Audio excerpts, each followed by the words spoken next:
Welcome to another episode of the Social Proof Podcast with myself, Donnie Wiggins, and David Shands. And I'm just going to put it out there right away. Blow your nose. So if I look like I'm tired, because that's what I've been getting the past couple of days, I'm just not feeling well. And we're on the other side of something like congestion and all this stuff. But I am here. I am at work. I am clocked in, and I am ready to go. This is also my first time really talking in the last couple of days. So forgive me. I'm sorry. It's all good. Ironically, I just came back from a wellness trip. I ain't come from a wellness trip unwell. I came back from a wellness trip unwell. And let me tell you why. First of all, I don't know what it is about airports that make in airplanes specifically. Okay, let me start because before the wellness trip, I had to go to Dallas on a trip. And in Dallas, I was in seat 31A. 31. That's behind the wing. Yeah. That's like right there by that last bathroom. Before that one in the back, that middle range. This plane was so big that they had the first class bathroom, two bathrooms in the comfort and economy, and then that one in the back, right? So everybody on this flight is hacking and coughing, and it's just ridiculous. And I think I got it. I had to have gotten it on my way back from Dallas because Milan isn't sick. Gotcha. And we traveled on the same flight in Atlanta, and it takes a couple of days for, this stuff to manifest and come about. But it's something about being in the airport. I got to start wearing a mask because I'm going to get it every time. Yeah. Every freaking time. I am the most supplement taking, vitamin taking, herb using person I know, and I still catch these nasty little germs. Moral of the story, man. Forget that health stuff. Just live your life, man. Healthy people get sick all the time. Donnie always tells, take your vitamins and your supplements. And she be drinking this chlorophyll water, green water, looking all healthy, going to the gym 8 times a week. But I honestly think that it was a combination of the germs and the climate changes. It was freezing cold, then super hot, and then freezing cold and super hot. And that just never does well with me. What I do know now, though, I'm so grateful to have a business that pretty much runs itself. I mean, don't get me wrong, there's a lot to be done in business, but I have been able to just rest the last, 3 or 4 days and not have to worry about things getting done. This and my Actionable CEO mentorship community are the most that I have to show up. Yeah. And of course my clients in business, but every single day there's not something for me to be present for. Today is the first day, and so I've gotten an opportunity to rest. Solid. You deserve it, man. We need to focus more on passive income. That's the lesson that I've learned. That is the lesson. That is the lesson. We need to focus on more passive income.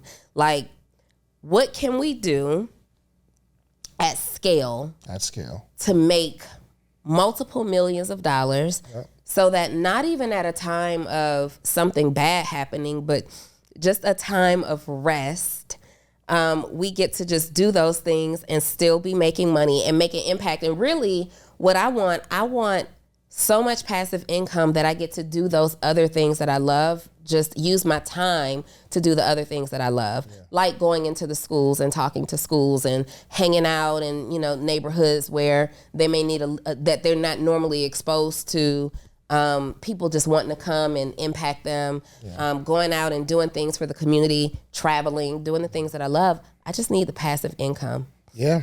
And people look at us like we have super passive income. It's not all that passive. It's not all that. No, passive. we got to show up. We be working. We got to come in here and record. And I guess there's levels to it because we're at a level where we can do the stuff that we like doing. And it doesn't feel like work. It just feels like we're living our lives.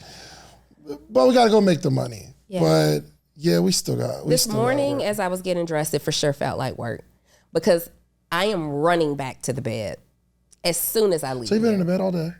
For sure. I've been taking meetings from bed with my camera off. luckily, I did have a client that I had to see yesterday, the Hartzogs, and they've been my clients for so long that they give me grace. So I can like show up with a messy bun and a robe on and be like, y'all, don't ask no questions. Information. Let's just get this business growing. But yeah, I've been in the bed for the last 3 days. Well, and yeah, so I've been in the bed on and off for the last 3 days because I had to go to a graduation too. So I just hadn't had time to rest. As soon as we hit stop, going back to the bed. I'm going right back to the bed. And you deserve it. Mm-hmm.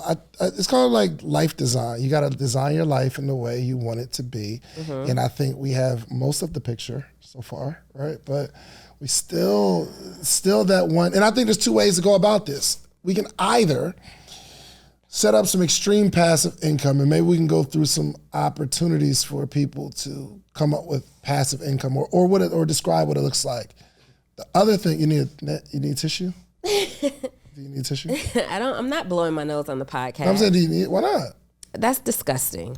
And then I'm going to have like the tissue marks because my nose is really dry from all of the blowing. Mm-mm. But you're going to sniffle? I'm going to thug this out. Would you, more to meet up, you're here.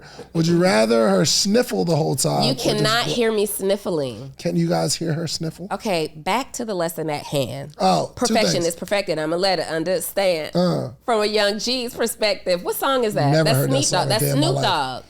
So we can either create passive income where we set something up where we get the money and not have to work for it. The other way is we can work really, really hard and accumulate like 30, 40 million, and that should last us forever. That should last us forever. Okay, here's something. I went on this wellness and clarity trip. Mm-hmm. I do this trip twice a year. This time it'll end up being 3 times because I went back sooner than expected. And when I go on this wellness and clarity trip, the wellness part is just me doing a lot of praying and meditating and like a massage every day, right? That's my wellness part. Get Donnie a tissue. We'll just mute it when you got to sniffle. I am not. Give Reese and grab Kashif. Give Reese like the little point, and then you like hit mute and do that. You can go crazy, and then we're good. That's how you're more comfortable. But the clarity piece, I had a list of things that I needed to get clear on in my business. Anytime I take a trip like this, I go with this, with a list. So I know what I'm focused on, right? Because you can get in these environments and your mind just starts going and you're inspired by everything around you and your mind starts going in a million different directions. I did not come back with clarity. You went on a clarity trip, did not come back with clarity. Mm-hmm. That was lit. No. So I made my list, and then I did an interview on the Full Transparency podcast with this woman, Dr. Tracy Lynn. Mm-hmm. My whole list went out the window. Really? The whole list went out the window. So she built a direct sales company that sold jewelry. What's it called? I believe the Tracy Lynn Jewelry. Okay. I believe the largest direct sales company by a Black woman. Her nickname is the $100 million woman because she built the company to over a $100 million company. Wow. And she told me that my goals weren't big enough, that I was dreaming too small. And she was inspired by the Madam C.J. Walker. Ah, that makes sense. Mm-hmm. You see her? I'm looking it up right now. I introduced you to her briefly. Yeah. And I was like running. Tracy Lynn Jewelry. And she named it after herself. That's what's up. Yeah. So super cute, super fly woman, super impactful. You need to watch that episode. Everybody needs to watch that episode. So I was telling her that I wasn't sold. Like, I wasn't sure how big of a business or how big of a brand I wanted to build. Mm-hmm. And it had nothing to do with my ability to do it because I know whatever I say I want to do, I can do. Mm-hmm. It has more to do with my desire and my capacity, right? And she was saying that thought was ridiculous. I have to go out here and build a big business. Like, I owe it to the generations after me to build this business as big as I can, to think that Madam C.J. Walker was the person who inspired her, and then generations later, decades later, Madam C.J. Walker was made $1 million. She was she the first black woman millionaire, I think, documented? Businesswoman. She goes out and she makes $1 million. And Dr. Tracy Lynn is inspired by her journey. 100 years later, goes out and makes $100 million. And she has now challenged me in my lifetime to make $500 million. Dang. 500. She said if I did 100 with the resources and everything that I had available to me in the day and age that we live in now, surely you can go and do 5. Mm-hmm. And I don't know if 500 is my number, but I do know that it's bigger than the 20, 30, 40 million that we've said that we can live off of for the rest of our lives. Well, we can. We absolutely can. We can. But you made a post the other day that said you're not very concerned about your legacy because people are just going to forget you anyway. Correct. I'm looking her up. I believe I want to leave a legacy. Yeah. I want a name like a Madam C.J. Walker where generations later people are talking about you. You can be that person too. So why do you want... Okay, what happens when people are talking about you? Well, look at the way it has inspired other people to navigate their own lives and create dreams and goals. Mm-hmm. Like, I believe in, like, my whole purpose, my whole mission is helping people make actualize their dreams, right? I am all about designing your life living your life by your own design. And that means that you have to dream bigger, you have to believe bigger, you have to do bigger. And I believe that if that is my journey and my purpose in life, it needs to remain that in my death as well. Mm. And it can only remain that if I go out there and I build this as big as I can and make enough noise around it as I can as possible to be memorable, to be written about. We've already been written about in books. Like, that's insanely amazing. Sure. What if we did more? What would the stories be then? I get it 100%. I think everybody just has their own philosophy on their own life, and there's no right or wrong. I'm saying, so for instance, I use this example a lot. Somebody like Martin Luther King, he has a legacy, and he's done. We wouldn't be here doing what we're doing if it wasn't for him. Mm-hmm. Which is extremely impactful, but no one talks about how important he is. Outside of MLK Day or Black History Month or, you know what I mean? It's not like we have these big legacies. After a while, it's over. Nobody talks about it. Think about the kings and queens back before our time frame, or the people who conquered Mesopotamia. I remember that from school. Mesopotamia. That was a spelling bee word that I had. Somebody conquered Mesopotamia or owned it or something, but nobody knows. So here's the thing. At what expense though, Donnie? So we can go out and build a $500 million business. And if the mindset is, it's easier than you think, it's not going to take as much time as you think, then, it's a different mindset. But at what expense? I don't think that. I don't know if I can, what I'm saying is I don't know if I can build a $500 million business doing as much as I do for my church and for my house as I do. So it's interesting that you say that, because at one point you were clear that you were going after $1 billion. For sure. Mm-hmm. And then I matured. And I've been the one who's been struggling, like, I don't even know if I want 100 million. Like, I've been struggling with, am I willing? Right. Am I willing to do it? And for the same reason, with as much as I like to do for my family, be with my friends, travel, and live my life, like, it's equally important for me to be successful, to be a standard of success to other people, but also get to enjoy my life experience. Yeah. And that's the one thing I'm not willing to budge on. Like, I believe that people like the Dr. Martin Luther Kings and the Malcolm X's, I believe they were willing to exchange their own life experience in exchange for other people. And I think that's great. Yeah. I'm not that person though. Your girl is gonna enjoy this life. Okay. Yeah. I'm going to be looking down one day and be like, yeah, we did that. We did that. I think it's manageable, right? I have been willing to sacrifice a lot of time in free education and free mentorship and time spent. Like, I am willing to do the work. It's just in this life, I must be a recipient of my hard work as well, right? Yeah. Of the rewards of my own hard work. Yeah. And so when I think about 500 million, I don't think that's easy. I don't think 100 million is easy. I've got friends though who have built $100 million plus companies, and it don't look like they're doing too bad. Right. They're not doing too bad. Mm-hmm. I don't know. What was the point for you that said, I no longer want $1 billion? There's a lot of things you can do with $500. I mean, you can have a night out with your significant other. You could buy some really expensive shoes. Well, really nice shoes are about double $500. You could buy a course where you can learn something for $500. But I have something better for you to do with the $500. I want to meet with you every single morning for the rest of your life.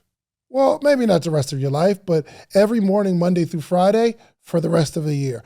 I have information and game that have allowed me to build a successful business, a successful community, and a successful life all the way around. But I want to share that with you. But the only way we can accomplish this is not me selling you a course, not me giving you a one-on-one consultation, because even with that, you'll get the information, but you'll need more. I want to meet with you every single morning. Now, would I meet with someone every morning for $500 for a year? And the answer is yes. Actually, we've been doing this thing since 2017. We have what's called the morning meetup. Every single month we have a theme, whether it's social media, whether it's motivation, whether it's strategy, whatever it is, we have a theme for the month, and every morning in that month, we have a conversation around that topic. And I am giving a wealth of knowledge, not only myself, but a lot of friends, a lot of people that you see on this podcast, they join every single week.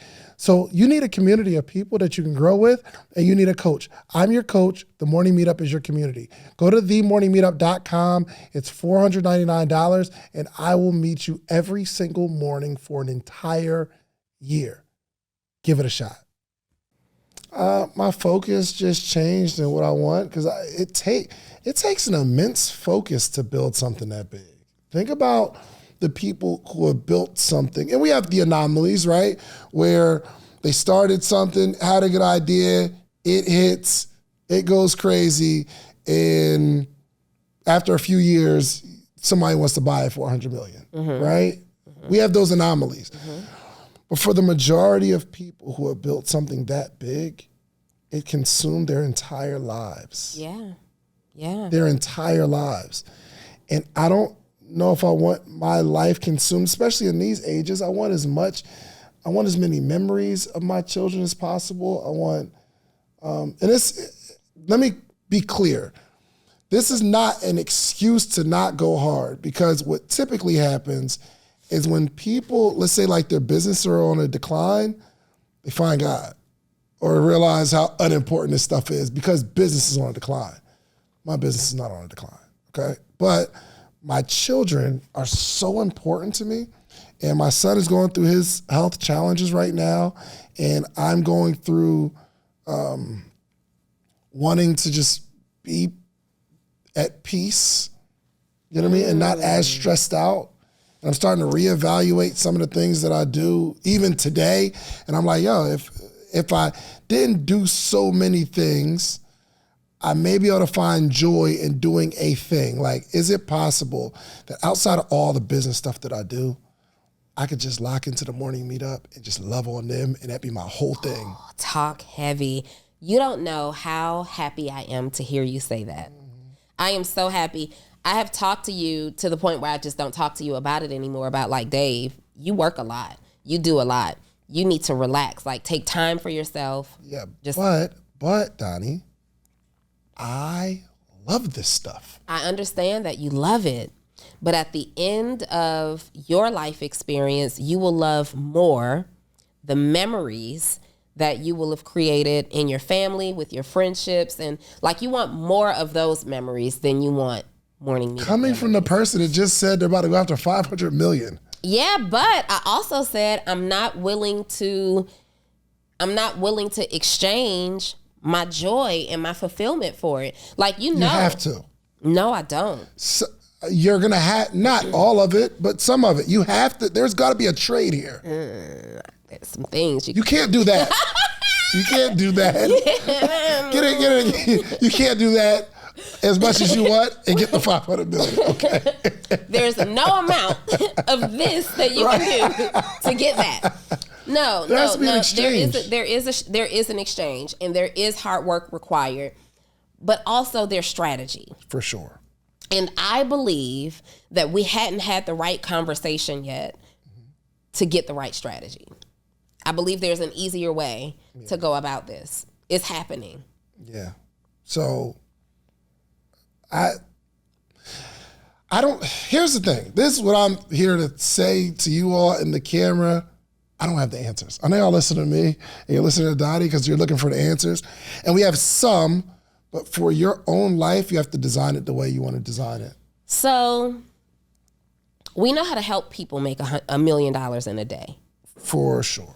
What if we just help 365 or 500? What if we need to help them. We need to help more than that. But what for us to make the billion. right. We need to make more than that. We need to help. Then we're getting up to like upwards of almost 1,000 It's people. A lot. It's a lot. What if you dedicated your life to help, like personally help 100 people become millionaires? Right? Mm-hmm. You know how much incredibly difficult work that takes? Especially if I'm not talking about you're taking people who are already making six figures, already a millionaire, make another million. I'm talking about taking the people who don't understand, but they have a passion, and make them become super successful. Do you know how many people you have to talk to find the people that are actually gonna, one, do what you say, two, like do the work without excuses. That takes a lifetime of really focusing on other people and not necessarily focusing on yourself. And I'm just living the life. I think I'm cool right now. I don't believe you. What you mean? I believe that you're going through a phase just based on things that are happening right now, and you're in deep reflection, and you're like, I need to be creating more memories with my family. That's what I think. I've always been on that. I've been on this for a long time. Like 2 weeks? What time do we leave here? What time is like no one here? About after 5, right? 4 o'clock, over with. Okay, you have been doing that for a while.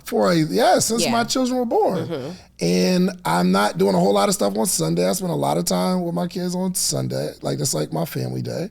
So I've been on this for a minute.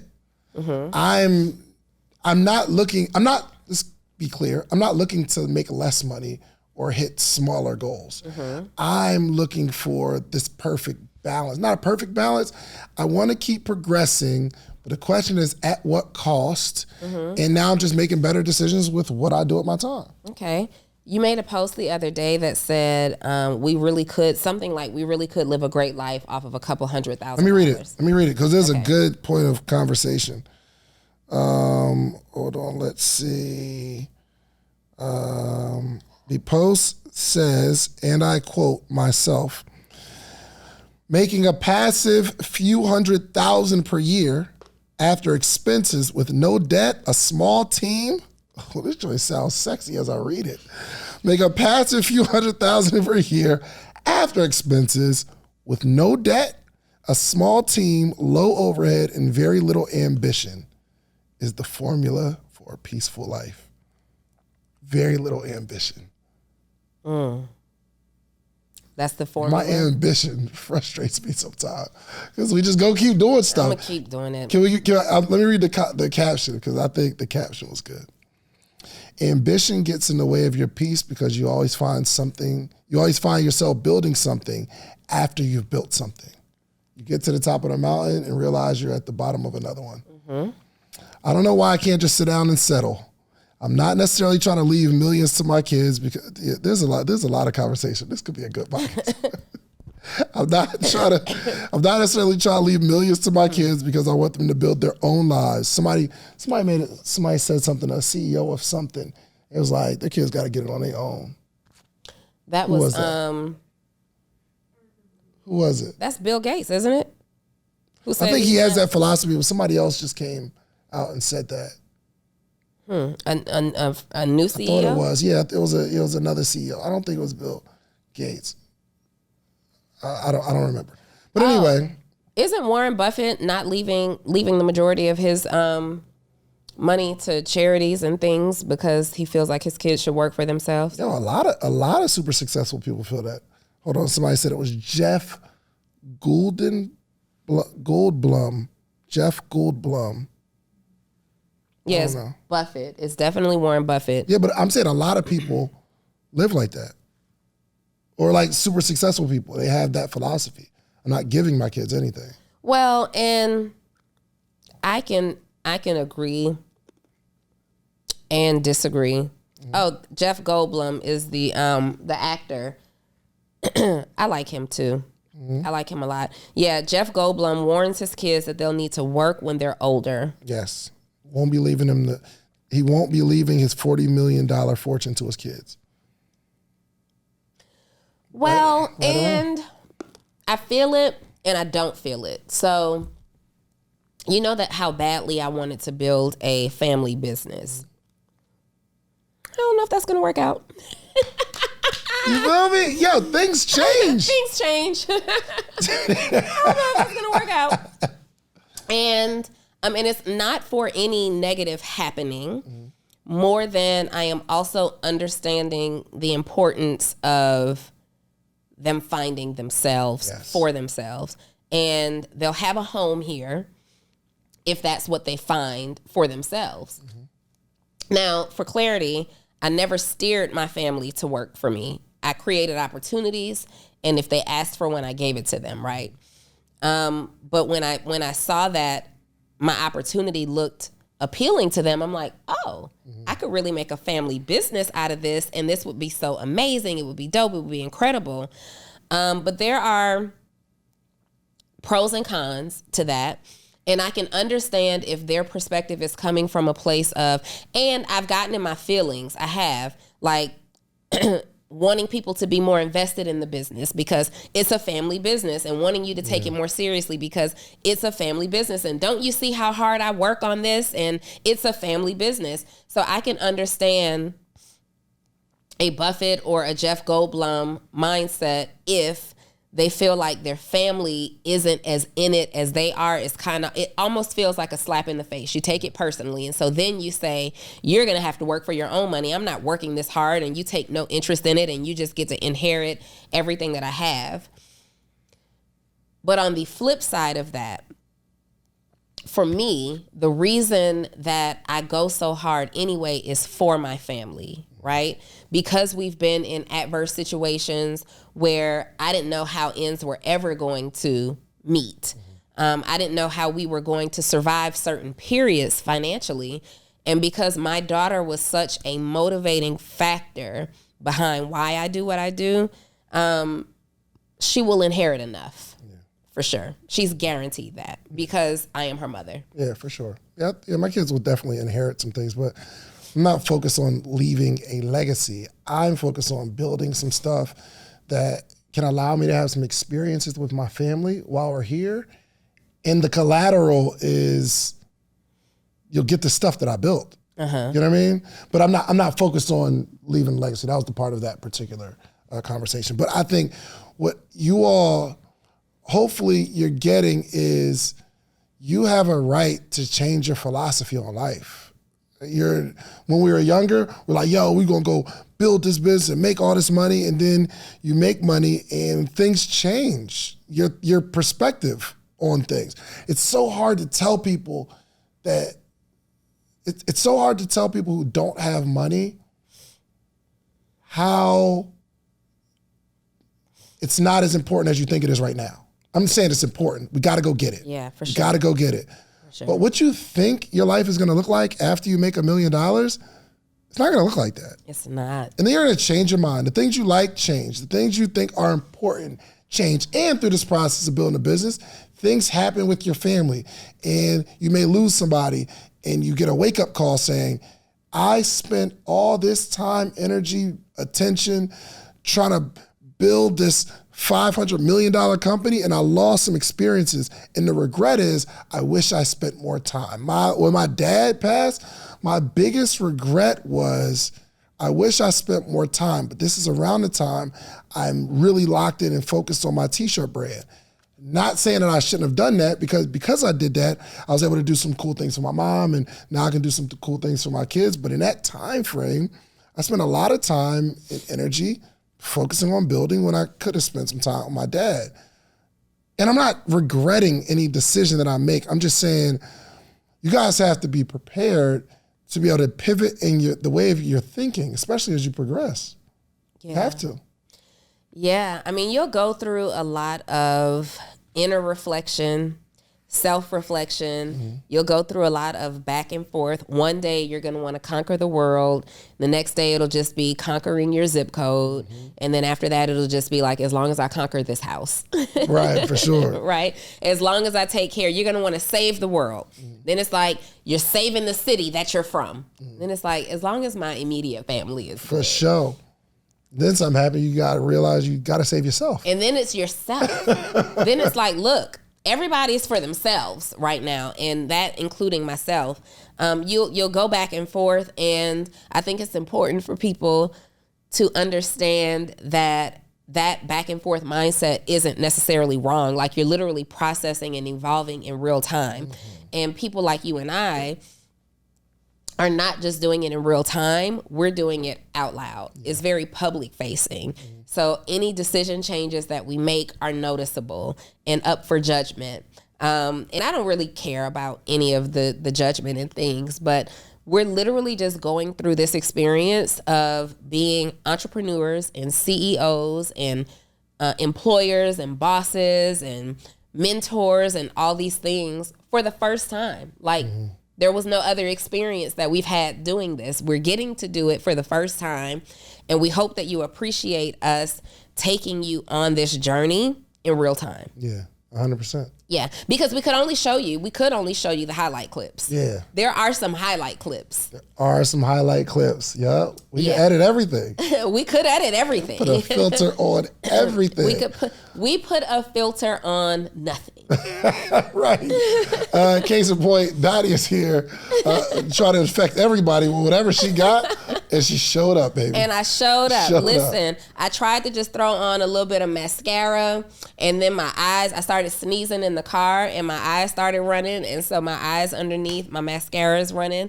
And we're on a time schedule today, so we sat down and we're here. And I'm over here risking it all to make sure that we have an episode out, because when she texted me, she wasn't feeling well yesterday. I was like, Not only did I should save myself. Yeah. I'm doing this for y'all. I gave him the symptoms and all. Okay, I gave him the symptoms and all. My COVID test did come back negative. Good. But I cannot taste or smell. And what's interesting about that, you think I got COVID? I mean, what else? So what's interesting about that, did you see my story? I asked, I sincerely don't remember if a general cold before this whole COVID stuff, could you not? I remember, if your nose is stopped up, you couldn't smell, right? But was there ever a time where you could just have a simple cold and not taste? You could? Yeah, maybe. Yeah. Okay. I don't remember. So what is this whole, if you can't taste and can't smell, you've got COVID stuff? Why is that even a symptom? Sure. So my mom sent me a list. Matter of fact, you don't got it. No, I don't have it. I don't. My test was negative. So my mom, of course, is a master worrier whenever I have a sneeze. And there's this new COVID variant going around called Flirt. Mm-hmm. Really weird. And so who comes up with the names? And so we had to drive to my cousin's graduation in Alabama, and my mom was driving me, and she could see all the symptoms and fever and all this stuff. So she Googles the symptoms of Flirt. And the symptoms are sore throat, I got it, cough, I got it, fatigue, I got it, congestion, I got it, runny nose, headache, muscle aches, fever and chills, new loss of sense of taste or smell, nausea and vomiting, which I didn't have. And I'm like, Mom, but this could also be a common anything cold. Else. It could be anything else, right? And I'm like, we were literally driving ourselves crazy for 2 to 3 years over these things that cold symptoms are actually the same as cold symptoms. Now, the people who suffered for like shortness of breath, and I had that experience the first time I had COVID, and that's nothing to play with. But when you're congested, you have difficulty breathing, right? Yeah, for sure. And I think your actual taste is really connected to your ability to smell what you're tasting. Ear, nose, and throat is all connected, right? But then it says you should see a doctor if you have new loss of sense of taste or smell. Propaganda. Would I have old loss of taste and smell? Like, wouldn't it be new? Like, come on, guys. It's a symptom. It's new. Yes. Anyway, so I think I just have like a common cold or sinus infection even. You showed up anyway. And I showed up anyway. And I wanted to cancel. I be giving David so many outs. Well, if it's more convenient for tomorrow. I be reading straight through them. I'm like, no, we'll be fine. David is like, oh, no, it's fine. Come today in all of your sickness. Yeah. No, but at any rate, entrepreneurship overall is extremely rewarding. Yeah. I don't even care how hard I have to work. It's still extremely rewarding. Yes. Let's get to this conversation. I'm just going to read the thing again. Making a passive 100,000, because you're going to make a point on this. Making a passive few 100,000 a year after expenses. After expenses. No debt. And when I was saying it, I was thinking, house paid off. Imagine a paid off car. You don't have no credit card debt. You don't owe anybody. After expenses, no debt. A small team. What's small? I guess it depends on the company. It's relative, but a small team. Like 5 people, 10 people. 5, 10 people. Yeah, it's not. And the reason I say that, and I'm really outlining my little piece list. Okay, I'm projecting on everybody else. K-Reese, y'all locked in, right? Y'all locked in. For sure. Small Ain't no switching up. I would be so happy if I would be happy. I used to want to have like 30 employees, stuff like that. I would be so happy if we could just maximize what we're doing.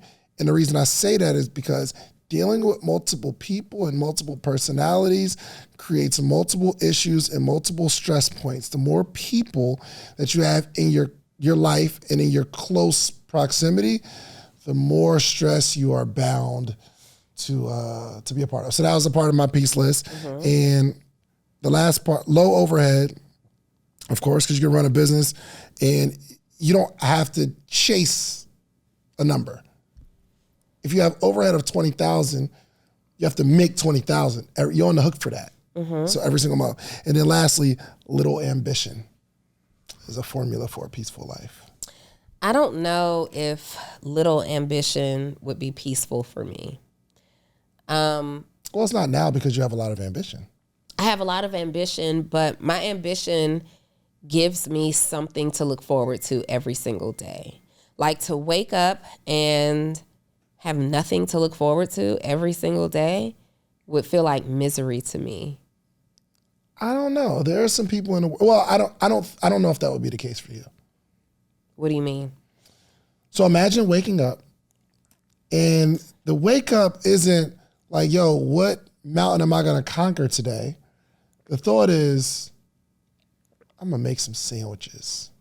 And I'm going to go under the bridge and give out some sandwiches. Because it's the right thing to do. That's ambitious. Or not really. It's not like to build something. It's leisurely ambitious. It's like, yo, I'm gonna go to the school today and I'm gonna talk to some kids and I'm gonna give them a play to run and I'm gonna invest in their business. Yeah. That's as I'm like writing it, I'm thinking, and the ambition is, yo, I gotta build one of the biggest communities. We gotta have one of the biggest podcasts. We gotta have you and I have extreme ambition. But if we just made money and we didn't have ambition, you'd wake up, yo, I'm gonna get on a flight today. And I'm gonna go to Paris. Just go kick it. Well, I'm ambitious and I do that now. Not like you would. If you didn't have as much ambition. Well, if I didn't have as much ambition, I probably wouldn't have as much money. That's not the case though. If you had a few 100,000, so Terica. In that example. You got real estate. Terica does I think $200,000-$300,000 a month in real estate passively. And it's super passive because she has a property manager that just manages stuff. And I know this to be true because I use her property management company and they just send me the money every month.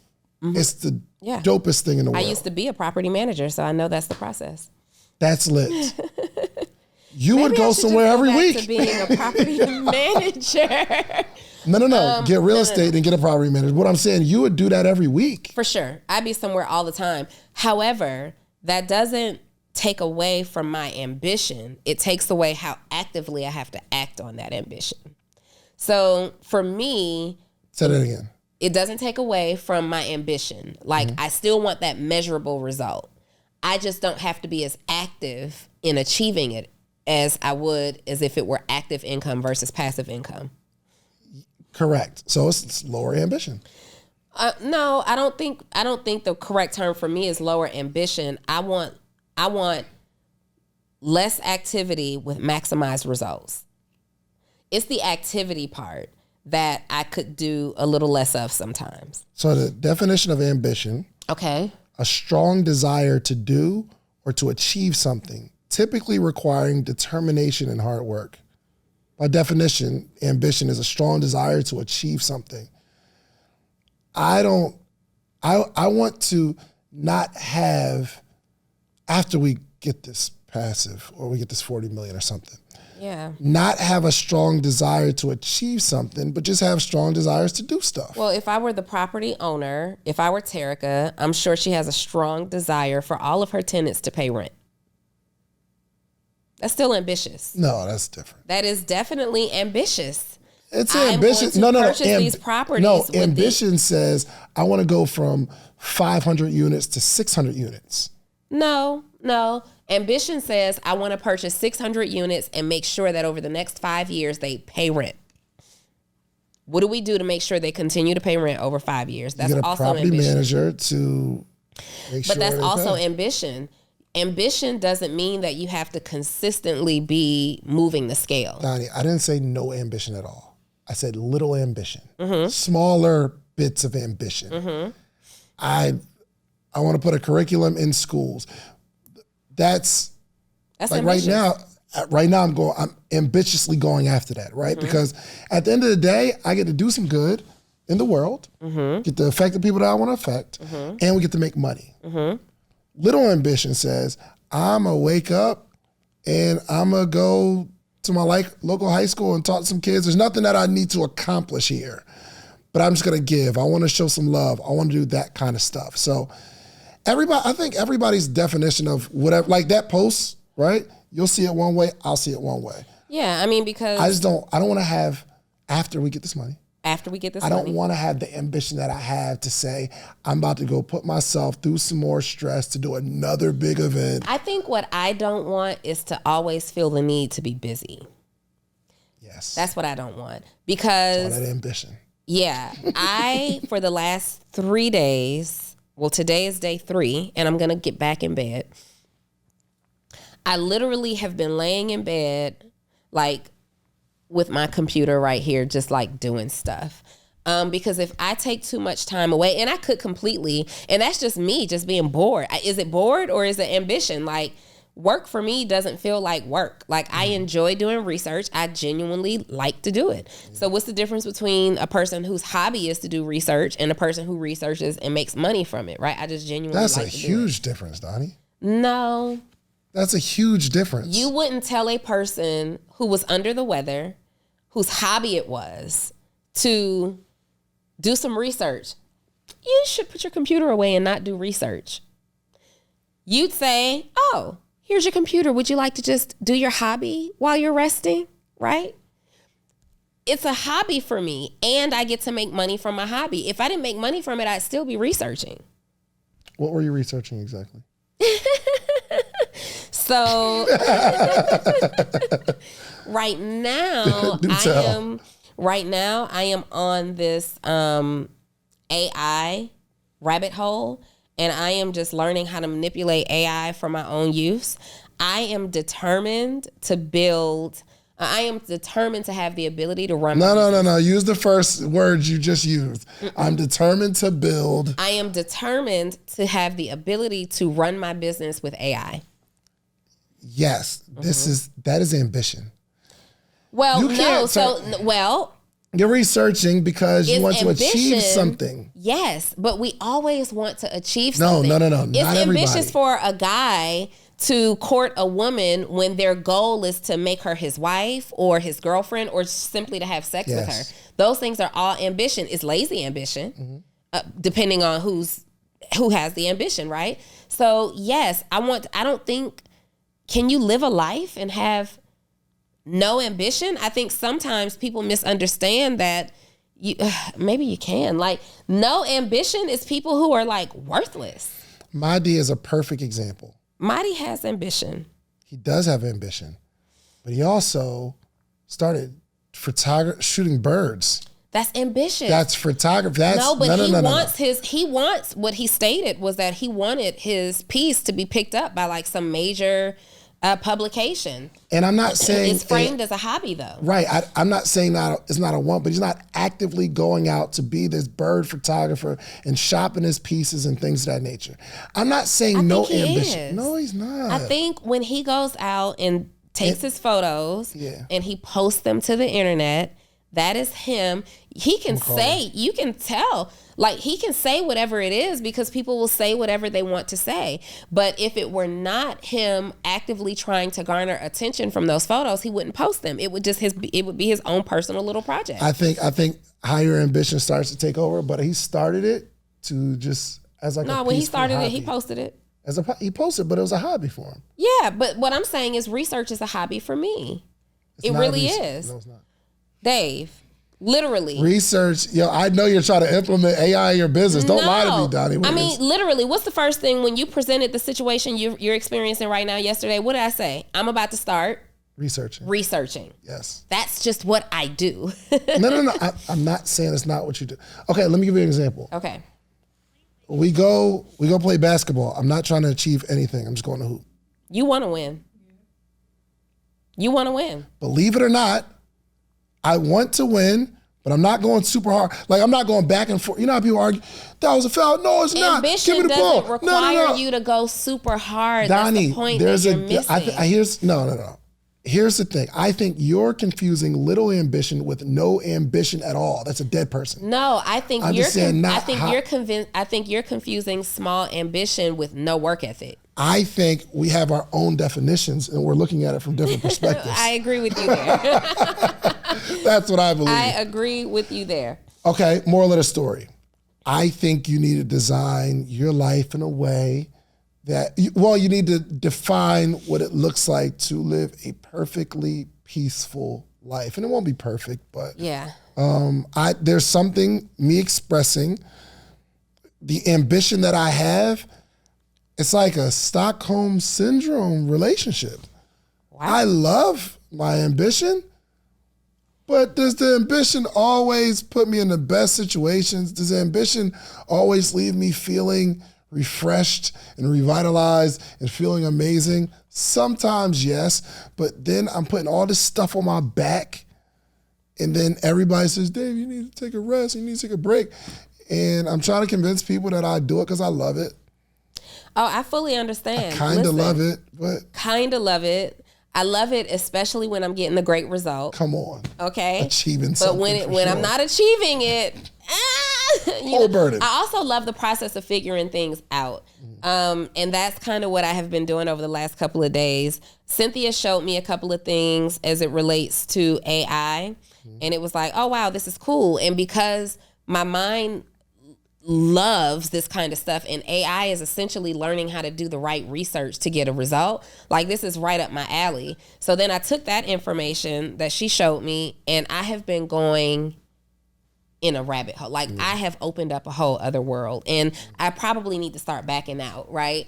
Because I'm over here like, oh, I can create an agency and I can do this and I can do that. I see so many possibilities. And now that I'm doing it, now that I'm in that rabbit hole, all of the ads that come up on my Instagram and Facebook are things that's related to leveraging AI and using it. So then I'm going in their funnels and I'm like, oh, I see what they did here. And I see how I can do this. Yeah. It's ambition. Like my mind just doesn't turn off. Yeah. It's idea after idea after idea. And there's something deep down inside of me that makes me believe that one day I will have done this all. Yeah. Like I have this checklist of these ideas. I have this brain dump document and I'll revisit it regularly. And there's some part of me that says, you'll either accomplish this all or sell it, teach other people how to do it. Regardless of if it's me or someone else, I will see somebody else bringing these ideas that I've had into reality. Yeah, I think I have the perfect example now about low ambition and high ambition. Oh my God. So the whole time I was sitting here talking, you're back there thinking, you're so ambitious that you had to get this result. I think I have the perfect example though. So you are a naturally ambitious person and you love research, right? Mm-hmm. When I'm ready to go find something to eat, like a restaurant, I call Donni. Yeah. Now, Donni is a foodie. She knows where all the good food spots are. She's not just gonna tell you to go to this restaurant. She's gonna tell you exactly what to eat, what to order, almost telling you like, okay, you need to go see this particular server. Make sure you don't go during the daytime, go in the evening, like that's her thing, right? And there are people who like really love this stuff. Now, you're not trying to be a food influencer, but I would imagine you like being the person that people call for a food restaurant, food like I am that food travel. It's almost like any city. She's like, yo, go to this hotel, and you may be intentional about finding different experiences. It's a certain level of ambition, but you're not doing it to build this big brand around it, right? No, I'm not. It's just this is what I do. I enjoy it. So I can imagine Donni sitting on 100 million and doing that. Not because I need to be this big influencer, but I like doing it. And you might wrap a business around it. You might get paid to do things or post or do food reviews and all that kind of stuff. But you're going to put that little money with the rest of it. But put that little bit with the rest of the chump change. It doesn't matter how high I go in this space, but I'm doing it because I love it. Yes, but the part about I might turn it into a business is the ambition that you can ask. For sure. Yeah. It is. Like it's still, even if I do it at a small scale, I just can't help myself. I got to turn this into something. We don't know what it's like when you sit on 100 million. We don't know. But I would that imagine. Little thing might turn off though. Like once it's super up, it might turn off. You never know. Yeah, we don't know. We'll let you know, guys. Give us a couple of years. Give us a couple of years. We're going to put a pin in this episode. We're for sure going to let you know. Yeah. People need to spend more time designing their life. Knowing a few people who've built businesses at that scale, it hasn't shut off for them. Yeah. It did not shut off for them. They're looking for, like, when I find out that people have done that, their next thing is acquisition. Now they're not necessarily trying to build businesses from scratch anymore. They're trying to acquire other companies. So I mean, it's levels. I think I got it. Okay, tell me. I kind of understand. Tell me. So I'm working with some companies, and it's like equity companies, right? And I want it to build, but I have my own business that I'm building, and it may seem like he's like doing some more stuff, but it is so cool to be able to look at a business and provide the strategy and watch them execute the strategy. And it feels so, I haven't made a dime. I haven't gotten none of my money back, but I'm not looking to get my investment back right now. Not right now. It's so fun to watch this thing build into $100 million company. And I'm coming from a different angle because the things that they're dealing with in the business, I've been dealing with it. And I'm like, here's how you're supposed to look at that. And they're like, yo, I got it. And then they go execute and it works. I'm like, yo, this feels amazing. So I see how once you get to a higher level in business, it's like, all right, I'm gonna keep building stuff because the game kind of slows down for me and I see it and it becomes a lot easier to do it. That's it. the pressure has resolved just a little bit. Yes. Just a little bit. It's not necessarily the lack of ambition. It's the approach is different now because I'm good. Yeah. I'm good. I still want to see a result from this, but I'm cool if it takes a little longer. Yep. Whereas right now it's like, I need to see the result ASAP. Yeah. Okay. Right now. If I put this in, I need this to come. You said it takes 3 weeks for this to come back. Yeah. I need it to come back in 2.7. For sure. For sure. Yeah. I just think that the intensity at which we build changes. Yes. And we pick and choose projects based on different sets of criteria. We'd probably be choosing projects based on criteria that doesn't require as much of us. Yeah. Where a phone call or a conference or a fly-in and a sit-down is all you need from me on a monthly basis, not my daily input. Yeah, yep.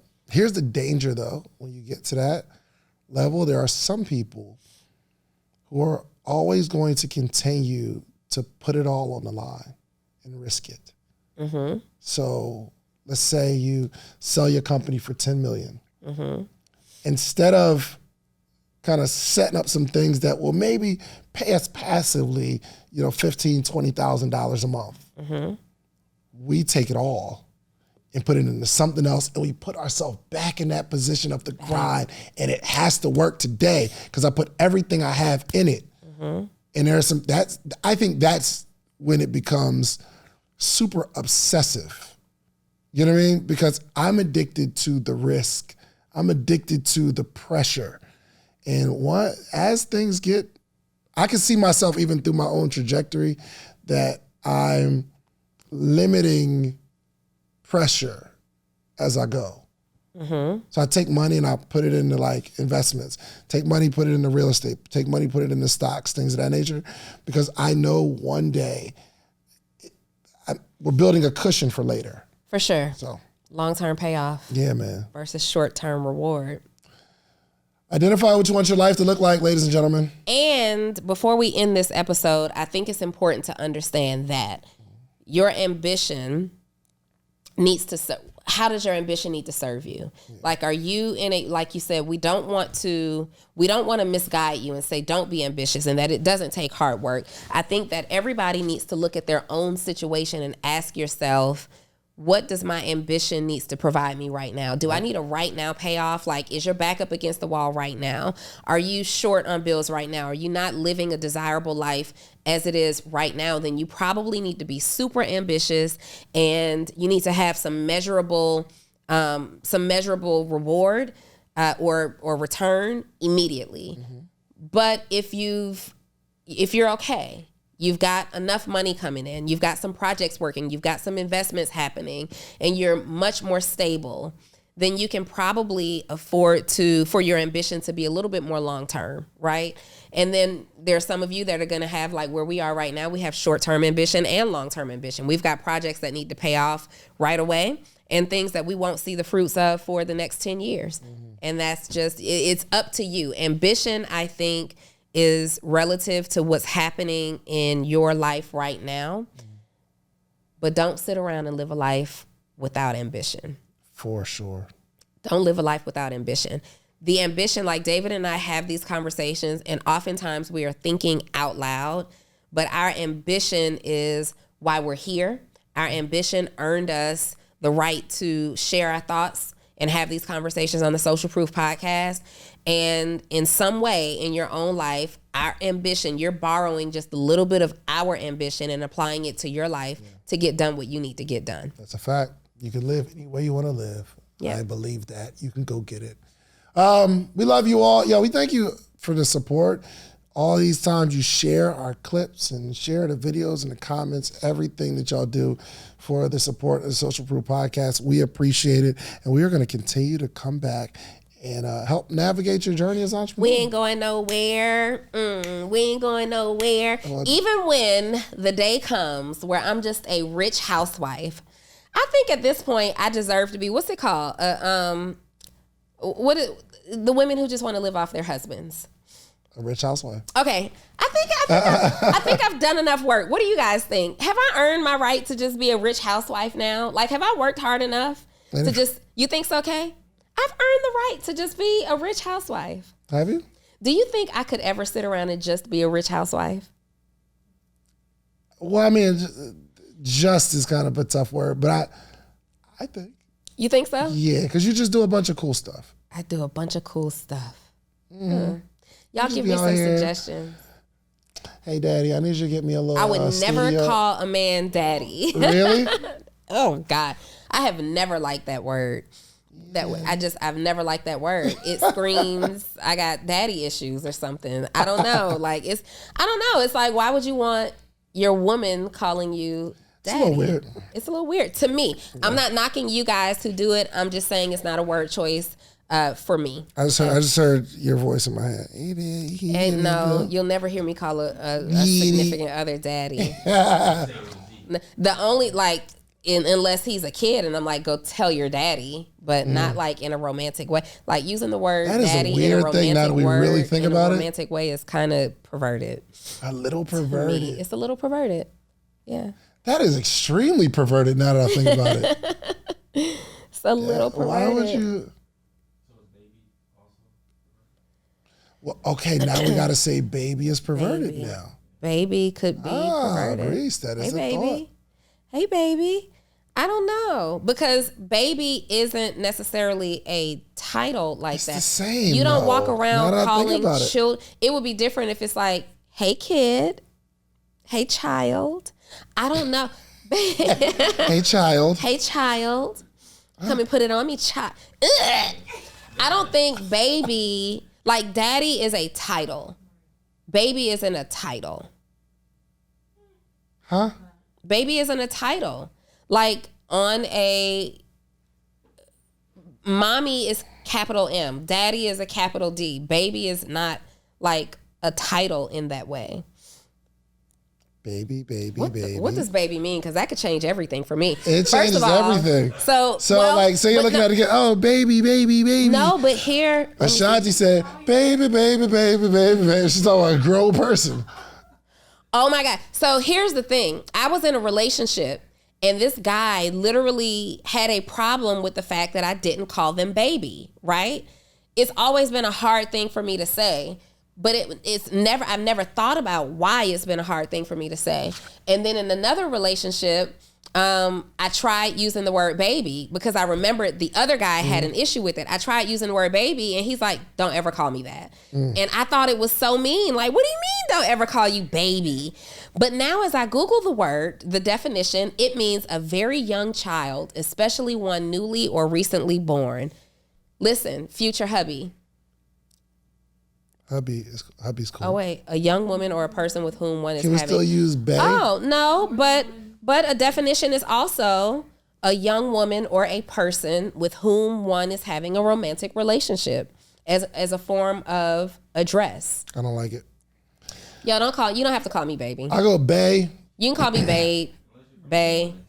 A babe is a child. A babe. No, I rock with bae because that was created. But babe is like a child. Baby is a child. I'm cool. All right, y'all. That went left. That whole conversation turned. We love y'all. Thank you for the support. And how are you in your right mind calling your daddy and your man daddy too? That's disgusting. You grown as I don't know what, calling your father daddy and your man daddy sexually. What about ma? Yo, ma. What's up, ma? What's up, mommy? What's up, mommy? Spanish people say, mommy. Don't call me mommy either. Not in a sexual way. I don't know, y'all. I can't. Bye. That's all right, y'all. I know. If you like the video that you just watched, click this one. You're going to like this one, maybe even more. Click it right now.